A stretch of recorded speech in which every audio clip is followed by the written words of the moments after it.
Yo, what's up everybody? Welcome back to another video. Today my video style is going to be a little bit different from my previous videos. Today we're going to be hopping on Reddit. We're going to be reacting to real people on Reddit, seeing if they're cooking their finances or they're actually giving good advice. So let's hop right in. So starting off with a strong one, I let my parents convince me to skip my company's 401k for 3 years because they said the market is about to crash, and I will never forgive myself for this.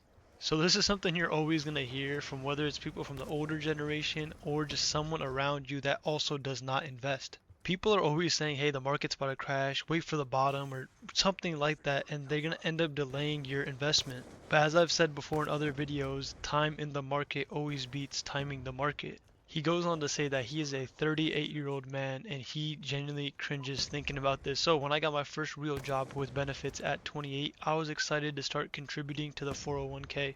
My company matched up to 5%, which everyone on the sub would call free money. I mentioned it to my parents at dinner and to my dad, who has a strong opinion about everything. So I want to stop this right here. If you guys don't know about companies matching their 401k contributions, basically if you put in 5%, they're going to put in 5%. That is a 100% return instantly. There really isn't a safer investment than this. You're basically doubling your money.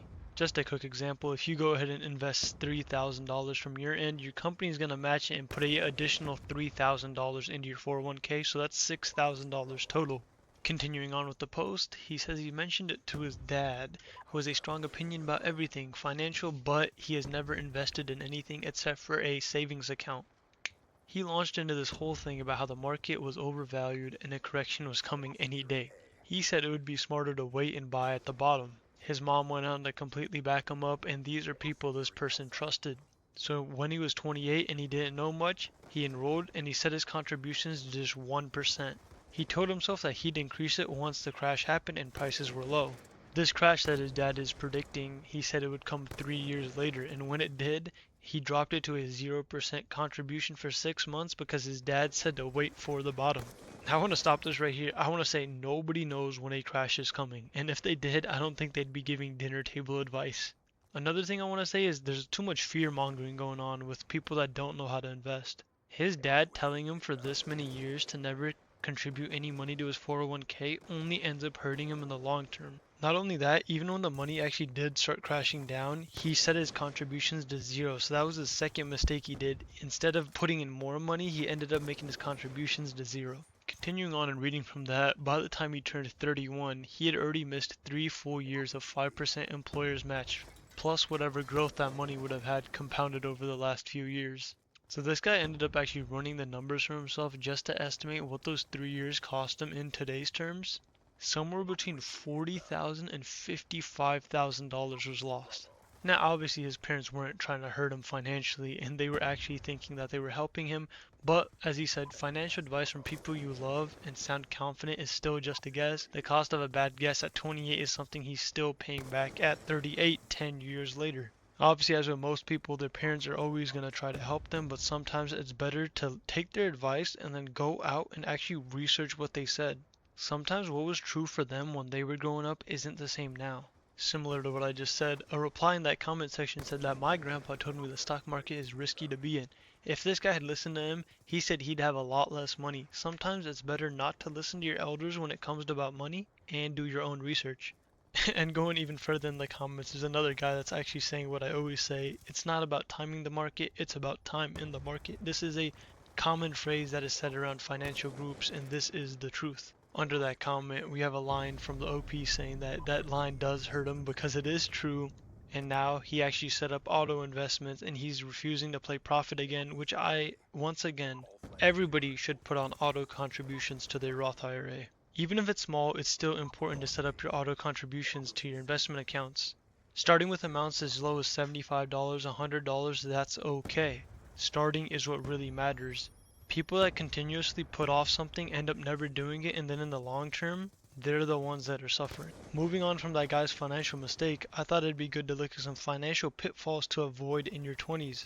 Looking at another post, we see that this guy's grandpa told him to save until it hurts. So if you're comfortable saving $100 a week or a month, try for 125, then for 150. So like I was just saying, always continue to reach further and further into your investment life.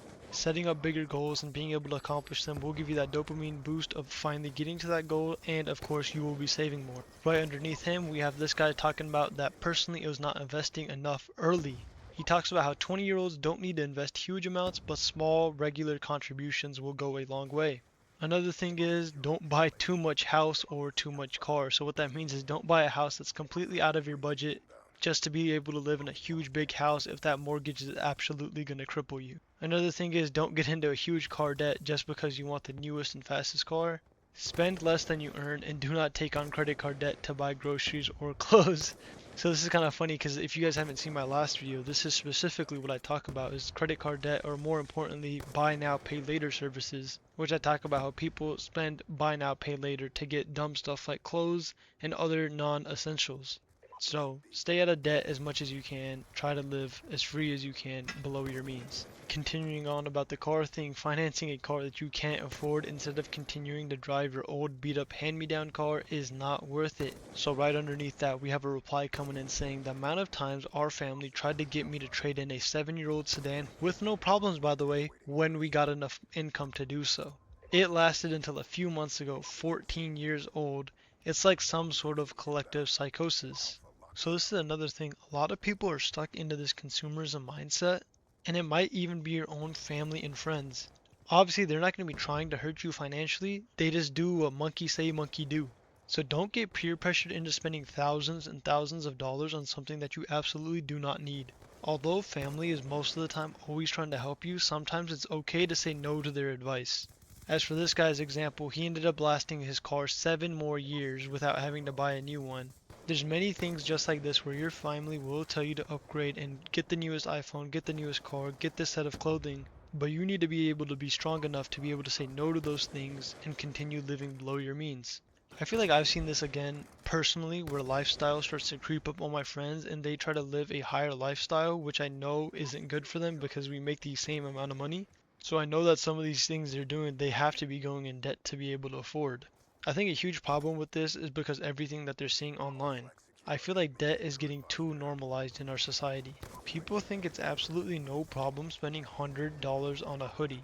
That is insane. If I think a hoodie is over $50, I'm gonna think it's expensive. But certain people, because of just the brand on the hoodie, they will end up buying an extremely overpriced hoodie. That example is not just with hoodies. You've probably seen that same scenario in your life with a different thing. Do not fall into the same trap that everybody else is falling into. Be able to set yourself apart and just invest your money. Moving on to another one, we have this guy talking about how whether you make a lot of money or not, you should always follow a budget. Ensuring that you spend less than what you earn, that doesn't mean that you're denying yourself pleasures or fun things. All that's really saying is just to be disciplined and knowing how much money you're allocating to all of these things.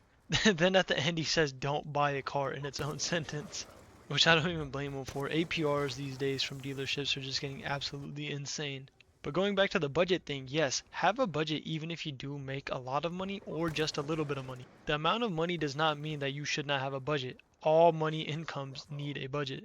I don't know if you saw my last video, but I talk about being able to actually visualize your spending. So having a budget, you're usually able to do that a lot better. Seeing where money is going out and money is coming in, that's always going to be a great way to be able to see habits that you're making and habits that you want to stop doing. I had a lot of fun making this video. I was able to see some of the other things that people are doing in their life with finances. If you guys enjoyed this type of video and you want me to make more Reddit review videos, please drop it down below in the comment section. Do you guys have anything else that you would add on to any of these comments that we've read? If you do, let us know down below in the comment section. Thank you guys once again for watching all the way. We are at 5 subscribers now. Thank you guys for subscribing. We're a very new channel just trying to get up there. So I thank each and every single one of you guys for your support. That's going to be it for this one. Peace.